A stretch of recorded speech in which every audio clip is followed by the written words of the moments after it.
ngasi di double top hariba price pattern nugi matang da explain tauge aigi oiba mong da khara gyan ta na hai tare ko isam samna si m gi mong da lai si break tau taraga di market down chatlani kaina yam samna nataba kitang manung gi oiba kitang ko tho gai kitang explain tau jage double top hariba pattern se uptrend da thokpa ko market na uptrend ja si kakhala idana smaina market na mathak ta kakhala ko matam da kari guma double top thok taraga di sida haiba pattern do ure magi masak se m gi mong do oini uni double top thok taraga di khoina market ge kari information khangba ya hai taraga di sigi uptrend se han bada mapangan sole haiba ma khoina loba ya ani subuda sigi uptrend se loisile down trend ama lakha dore na loba ya ko dumaina duga down trend mak lak tu targa su matam khara di market se nai ga dore do market se da weakness khara u ga dore na su loba ya ado khoina uptrend amagi magi character si yeng se ba duga karmaina weak oira ke habi character do hapet do hani yeng si uptrend oige targa di higher high na form to wado habi di sigi mong da tar market se ka khale degi pullback amuka khalak pa matam da mamagi pullback pi gi bagi sigi maton je si se break to ga ano higher high am form to wado adegi amuk pullback ko duga sigi maton je mamangi higher high je si break to ga ano higher high am form to wado smaina sat targa di haiba uptrend do yamna healthy oi hai ga nem sigi mong da sat targa di ko aduga pullback an la ka do sigi pullback se mamangi pullback ki magi mamai lei gi bagi se asigi makhada break to gi ba de smaina makha thagi ba de once maina makha thagi targa di haiba uptrend do healthy oidre natraga valid oidre correction achowa ma lakadore haibagi sign amane matam khare di down sakadore habi ko ado healthy uptrend amoi ge taragadi kedoba higher high form tawdoba aduga sigi pullback ki mamai lei gi baise lower low haraga khangnei ba sije lower high haraga sije maming di any oisano ko sigi pullback ki mapaje si hen hantharaga break tawga satkiroi daba adugi mohota kedoba sigi yani kai anoba low se ko sidagi di hena mathak lom da lai ga dawa hai tare aduna lower high ha ju khangne aduga amu mathak kakla ko matam da dawa sigi high je sidagi hena break tawra chakhi do adui taraga di healthy oiba uptrend oi ena khang koina khangane ado adubo market na sum kakla ko matam da sidagi pullback ana lawa aduga sum kakla ko matam da ke doge ka sida sigi high se break to bung ngamak trap break to boy mahutta sigi high sigi mapa hepet dai price area anak padagi market che kumtharak taraga di khoina m gi mong du ugani matam sida adu kan da khoina double top ama form tawre hena launa gani adubo market sina mamangi high se break to bang amaktraba adu taraga di uptrend do healthy oidre haibagi sign ama thoe aduga market na sum kumthar ko matam da sida pullback chatki baga sigi mapa se si he na break tawrga lower low ma form tawsilaw sigi low stigi makha da close tawsilak taraba adui taraga di sigi uptrend je fazana healthy oidre aduna valid oidre kan su haibe ya aduna down trend la ka dore aina koina lawbe or matam khara market se correction la ka dore or market se weakness khara la ena koina lawbe ya gyan ni ko haibadi kai no kana ahan boina fresh oina lower low oina form tori ne aduna sidagi down trend ama lower low ina sakhiba yai haibagi dum sign amane na launa ye gyan ni ko aduna yengo matam da kai oina ui kana m gi mong da oina ui na koina sisibu m pattern haraga ju khangne aduga double top haraga ju khangne sate yengsi ko si loina muthat ke sida market kakhale pullback la higher high mu form tawre ko adu pullback la sigi pullback sida abo kumthara me ko adu yam thu na mathak ka khat khri si break tawi tar ga ju si bu khoina false break out hairaga khangne mo lo di ko si bo sigi matang da icon explain to ke sida pullback ana mu la ade impulse di mathak lom da ka bodo ken uptrend hoiraga na duga higher high mu form tawre sigi high je thugai raga adigi pullback ana la sida mamangi low sing je thugai de ko si thugaidabane na healthy oye na logane duga amuk ka matak ta ka khre loma mu form tawre pullback ko aduga sididi kamain to kana market na ka khalak pa matam da sigi high ji thugai bangamdre do sigi high gi level anak pasidagi kadawa market se makharom na chathagre duga makharom na chathagraga saidagi mu haigat khidra hairaga mamangi low se mamangi low gi level se si break to thoki bai tar adui taragadi market ki up trend ama oibagi healthy up trend ama oibagi niyom do han boina first oina ihan hana violate tawre rule do adui taragadi khoina sidagi di market sida weakness ama uba yai up down trend ama lakpa yai correction achobam lakpa yai correction macha lakpa yai haidi market sida ason bam ka ure aduna khoina sida sell tawbi opportunity am lay duna double bottom gi double top ki magi khoina neckline tat pa haira khangne neckline ji tat ki taragadi sell tawbi opportunity ma phangi khaina longne ko aduma gi niyom sing jeng si ma se m gi mong da lai ga daw ko duga neckline ne khoina makhak ye khane to sigi m gi mong lai bagi sigi mamai lai pham se sigi mapa da khoina horizontal line ama chingthok piro sigi horizontal line se yamna maru oiba line ne kari gumba market sina haiba horizontal line se break to gi taragadi sigi swing low se break tawre hai ne ba du ihan han ba han first oina tat pa se adu taragadi market ta weakness ama la e habi sai ne aduna sida khoina kedowa sell tawbagi opportunity ma phange double bottom hai je se threat taw do je ada khoida sida hai ba neckline se break tawba sida karamba break khu taw sida su lay break se tawning da gum haibadi taw tara adu break ti tawroga sida weak oina utara ba weak haibadi shadow oina adu taragadi madu phajade logane aduga break tawbu matam da sumaina big great candle amna break tawgi taragadi adu khoina yamna phajaba break tawbuni na logani gyan tarni sida kari gi damakta trend se reverse tawgadoino haibagi natraga tawgadoino haibadi yandi ko tawdrasu kasu kaide anything can be happen market adi ko khoina padana reverse tawni hai targa su tawdrasu kasu kaide si atai gi natte ko sida up trend lighting da mi sing je bullish oiduni market se upset kani have bullish view da lai doine ado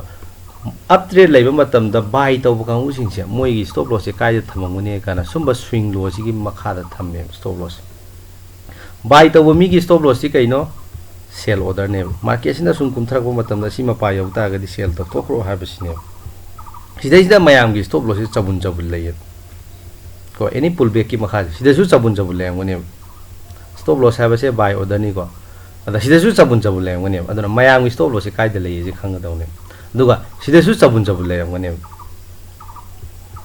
ado market se sai da weakness am ure market se mathak ta kara ga si break tawra chakhidra hai ga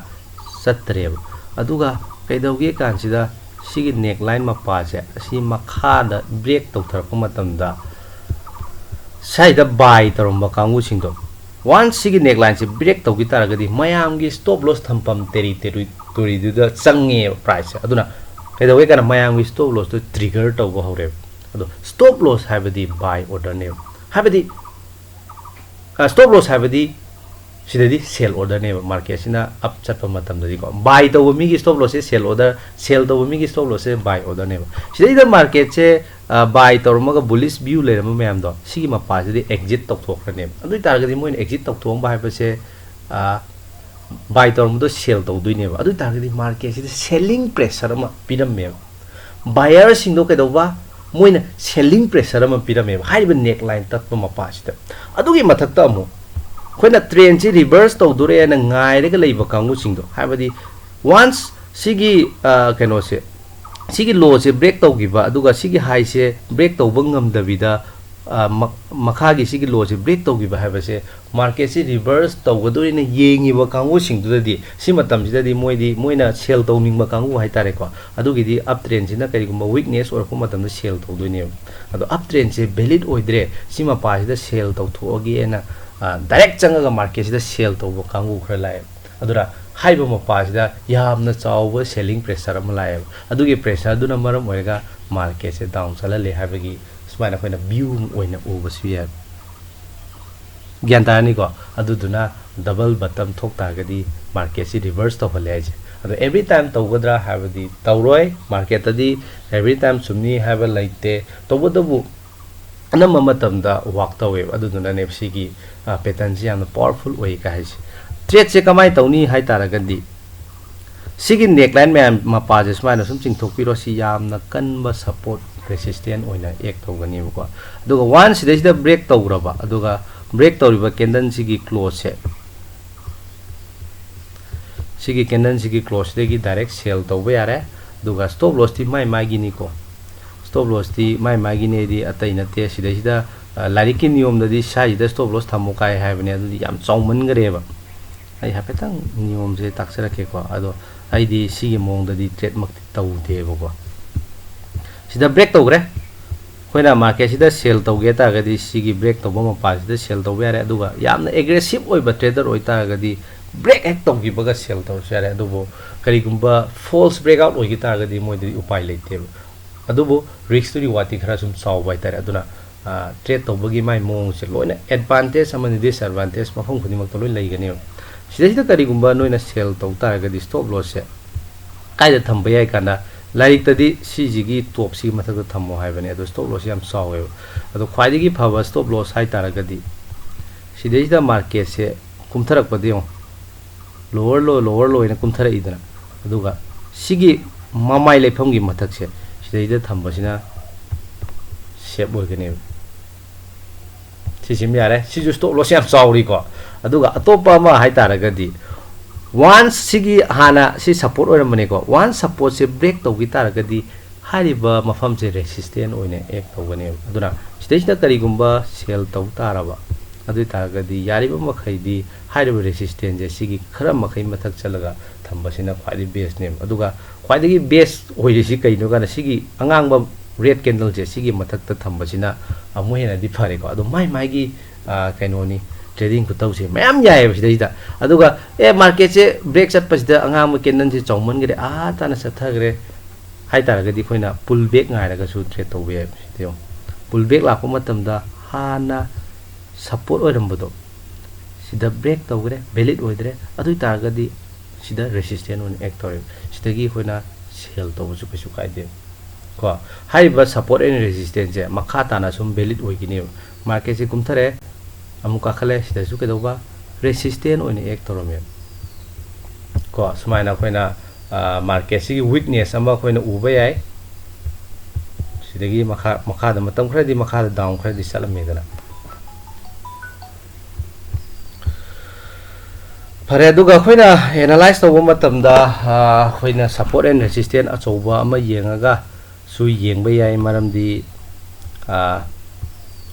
market sida ko tang time frame achobada ai kitang ucharake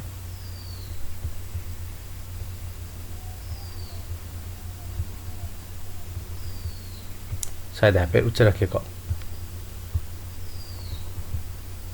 atopa double top amtang yenge khara phasaba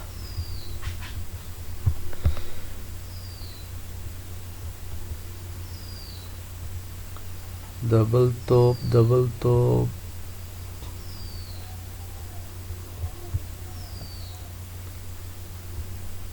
thawoi na thiro di amta uda boka trade tawingai da gadi pang uda urakpani si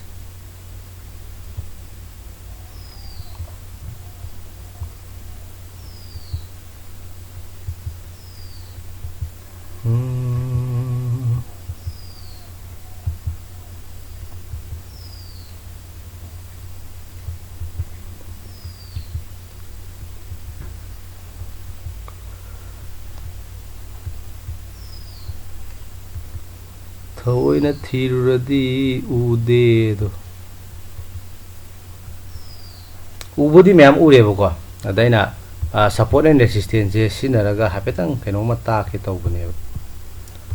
bank nifty de yengse seida mata ke khoina market se sidida kumthare down trend na chawam laire tuga pull back am laire pull back ha se zoom tawsele yengadi si up trend ni ko asigi concept sima hangbiro duga market sida asmaina pullback laga weakness ama lakani ne expect toroba kari maram gino hai taragadi yamna chawba resistance ama hai kanu pattern ji thok chinge da ure ne khalase resistance je sida sum yek pe ko market na yam thuna ka ga mamai sadong leifam je sum majibu akoina yamna chawba resistance ama oina ek tawbani market na yam thuna mamai leifam je hai tara sibu rejection thokpa ka ha khane candle ladi hammer gumba shooting star gumba oina uni candle mak udraga su yengba zum khang bane salong karam ga salong kumai ji ko gap down thoga market open to kana do stage da ma oina horizon te line ama sing thok se stage da su rejection ama thok pu ui dana to hariba mafam je yamna maru oiba pone ha du masdegi khange aduga confirm je sai de khange market na yam thu na jar jar ka khalai ba hadi yamna kan ba bayar ma changa ga ne hariba bayar se nam thu ro ga yam thu na mu kum thagi ko si kai gino kan hai mafam je resistant oibe gini na lobe ye ada khoina trade to matam da high resistance da kai guma market na ka khala ko matam da sell to bagi dum bagi opportunity ma yenge ne khala sine ko mamang dagi yamna chawba resistance ama layena loga do ko aina stage da ye duni sigi mong na traga su any noigi analysis ki matung ni yek pe duga market se amukum mure aduga sita ka khale ka khala ko matam da khoina yengi si atai na to market sida weakness ama yeng bai tar sida di market se am kalli dana ka khala ko da market se kalli bane na high resistance break to be once resistance yamna chaw volume nga break to wi tar ga di sida khoina sell to bogi yengi do ona tenen chakhi dune market se mathak tum na jar jar ka gi dune adu bo khoina sum market se observe to bo matam da to sida hai tare ko sa sida double top ki mong da la is trade se kamai tawni habagi mong duni ko ado khoina sigi resistance yengi ne ba ada higher high na sida form toro salame pare siju up trend ama la ena logani sigi resistance ma paji aure aduga pullback ma pirame aduga sigi high je break to bungam dre kumthare sima pamjida double top ki mong dam ugre aduga fresh oina high ba sigi low se oina neckline ne logani ko neckline haira khangnai do si neckline am yek to ko matam da neckline je break to gitaraba adui taragadi sidai da khoina trade tawbe ya sida khoina lawba ya badi kai no kan sida ko ngasai gi resistance ma pa du da market je sidai kumruga amuk ka khale high resistance ma pa du da ke doba double top ama form tawrim adu duga sidai break tawre adui taragadi sidai gi di anova hai tare market ki weakness achoba ma uba ya ena lawba ye ko noina aggressive oi taragadi si break hek chat ki buga trade tawrasu yare aggressive oi draga na khoigi hai tare trade to ban nang hauda maksu nang hauda ba yawe ba sigi su yam chawro candle ji makha di kamai na sell to ni natra nang hauda tar ga su market ki information di khoina khangba ngame dana si je resistance je fazana ek tawre sidagi di weakness ama uba ya have du khange khoina trade to we to ro hir du mai na khoina double bottom double top sina ga ne to sidagi di market se weakness ama ui dana adagi market se kumure adu ka khale si je ka doba han mad support in ek toromani break to